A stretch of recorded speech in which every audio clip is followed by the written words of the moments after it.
Ya, selamat pagi. Ketemu dengan kami, King Youngdes, YouTuber spesialis membahas soal matematika dan sains. Pada kesempatan pagi ini kita akan melakukan pembahasan soal-soal kita ya, kimia. Oke, langsung saja kita lihat bersama-sama soalnya.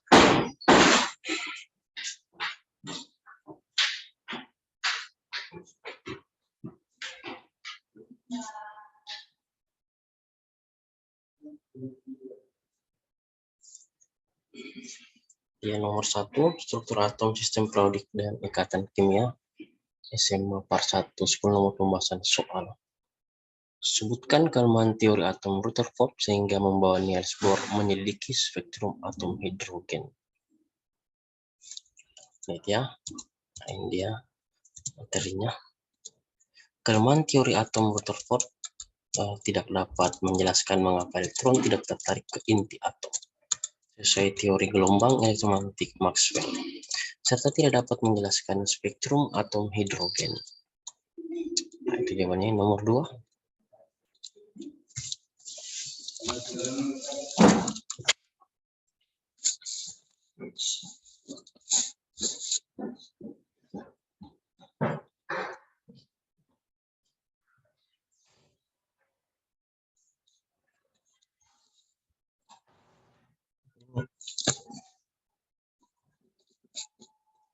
Asumsi-asumsi apa saja yang dikemukakan Niels Bohr dalam menyusun teori atomnya? Atas dasar apa Niels Bohr menyusun teori atom tersebut? Ya, Bohr menggunakan 4 postulat di atas dalam menyusun teorinya. Bohr menggabungkan teori atom Rutherford dan hipotesis Planck mengenai mekanika kuantum yang didasarkan pada pengamatannya terhadap spektrum atom untuk menyusun teori tersebut. Nah, nomor 3. Apa kelemahan teori atom Bohr? Jelaskan. Kita jawab ya. Kelemahan model atom Bohr adalah yang pertama, tidak bisa menjelaskan adanya ketidakpastian Heisenberg. Yang kedua, tidak bisa menjelaskan efek Zeeman. Yang ketiga, tidak bisa menjelaskan efek ini, efek Stark. Yang keempat, tidak bisa menjelaskan spektrum atom besar. Nah, kita pindah ke nomor 4. Elektron mempunyai dualisme sebagai partikel dan gelombang. Apa maksudnya dualisme sifat tersebut? Kita jawab ya. Menurut teori dualisme, elektron dalam dipandang sebagai partikel dan juga gelombang. Menurut teori, elektron sebagai partikel yang bergerak dengan massa m mengelilingi inti dengan energi E dan kecepatan v. Sedangkan sebagai gelombang, elektron merupakan partikel yang bergerak mengelilingi inti dengan pola bergelombang. Gerak elektron berbanding lurus dengan frekuensi f gelombang. Bukti eksperimen pola difraksi dari elektron membenarkan adanya anggapan dualisme partikel gelombang, karena gejala difraksi hanya dapat dijelaskan dengan menganggap elektron sebagai gelombang. Akibat sifat dualisme ini, letak dan kecepatan elektron tidak dapat ditentukan secara serentak. Dengan demikian, ada ketidakpastian tentang letak dan kecepatan elektron tersebut yang dikenal dengan asas ketidakpastian Heisenberg. Sifat dualisme menunjukkan elektron bersifat sebagai partikel sekaligus sebagai gelombang. Dan ke nomor 5. Bukti apakah yang menunjukkan bahwa elektron mempunyai sifat gelombang? Ya. Bukti eksperimen pola difraksi elektron menunjukkan elektron mempunyai sifat gelombang. Jawabannya nomor 6. Sebutkan jenis bilangan kuantum dan mencirikan apakah bilangan-bilangan kuantum tersebut. Bilangan yang menggambarkan posisi atau alamat elektron berdasarkan model atom mekanika disebut bilangan kuantum.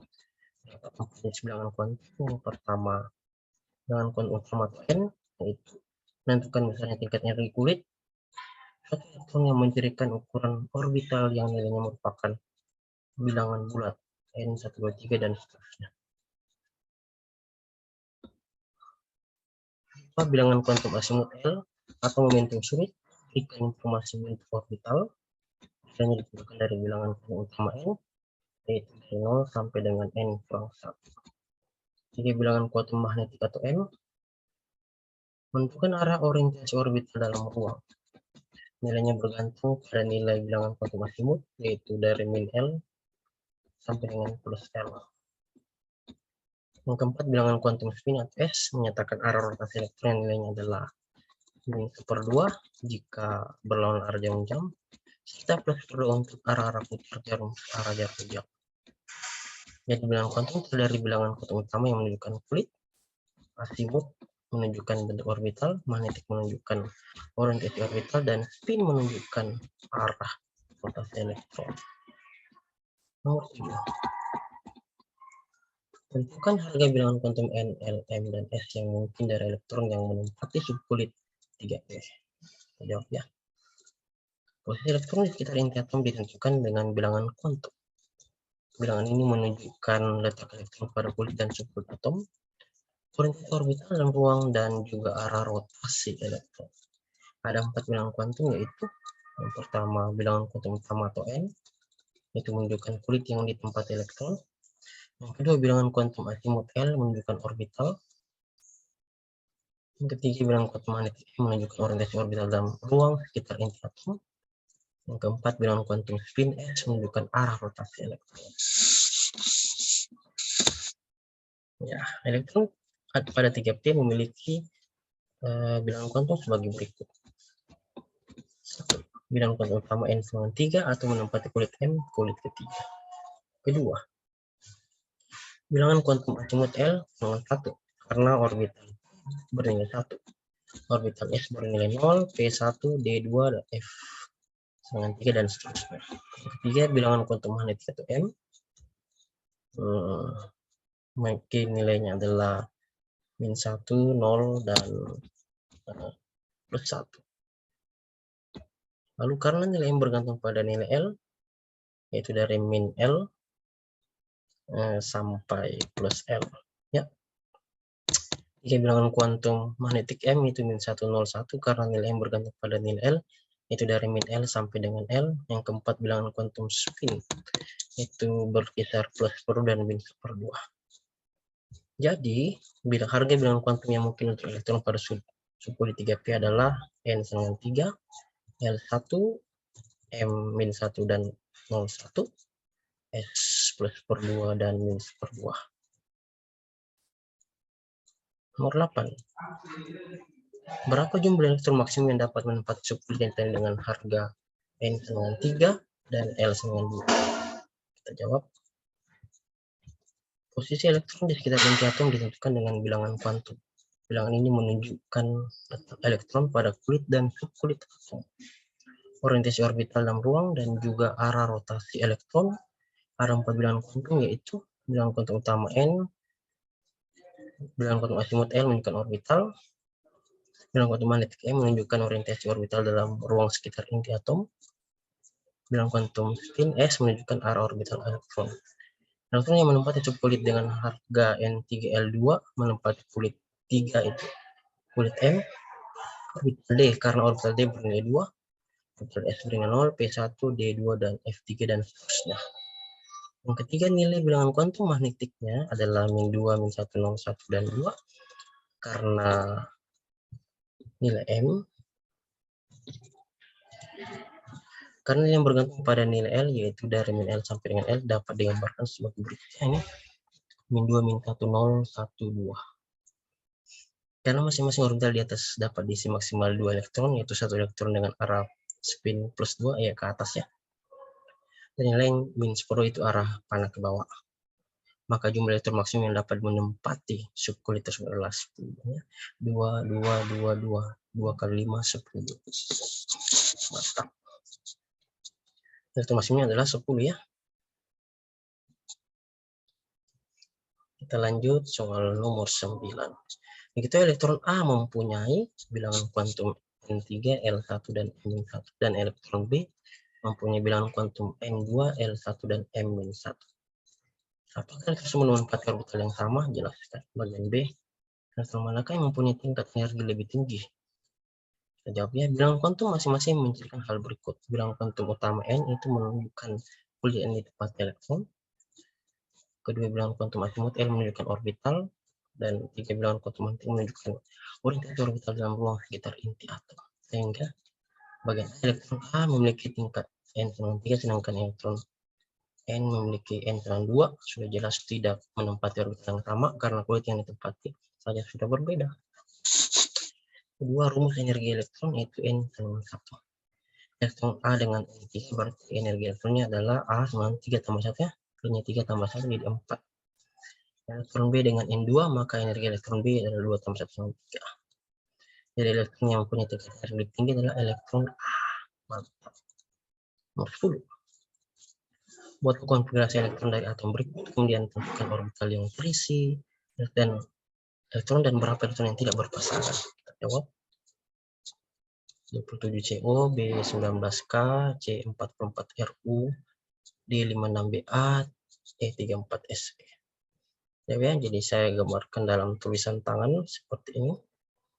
CO, CO itu 18HR, 4S2, 3D7. 1S2, 2S2, 2P6, 3S2, 3P6, 4S2, 3D7. Jadi ini ya, ada 15 orbital yang terisi elektron. 1, 2, 3, 4, 5, 6, 7, 8, 10, 11, 13, 14, 15 elektron yang terisi. Dan ada 3 elektron yang tak berpasangan ini yang sendiri, satu arah pandang ke atas saja. Satu elektron pada 13, 14, dan 15. Dan B, 19K. Yaitu 18AR 4S1. Jadi kita buatkan elektron 1S2, 2S2, 2P6, 3S2, 3P6, dan 4S1. Jadi ada 10 orbital yang terisi elektron dan ada 1 elektron yang tidak berpasangan, yaitu yang orbital ke-10. Terus bagian C, ini 44RU jadi 36KR, 5S2, 4D6. 1S2, 2S2, 2P6, 3S2, 3P6, 4S2, 3D10, 4P6, 5S2, 4D6. Jadi ada 24 orbital yang terisi dan ada 4 elektron yang tidak berpasangannya, ini yang satu saja. Ini kan berpasangan 2, ini 1, 1, 1, jadi ada 4 yang tidak berpasangan. Bagian D, 56BA yaitu 54S. XE 6X2, jadi 1S2, 2S2, 2P6, 3S2, 3P6, 4S2, 3D10, 4P6, 5S2, 4D10, 5P6, 6S2. Jadi orbital terisi elektron adalah 1 tambah 1, 3, 1, 3, 1, 5, tambah 3, 1, 5, 3, 1, 28 orbital, dan elektron yang tidak berpasangan itu 0 ya, karena terisi semua. Ada semua pasangannya.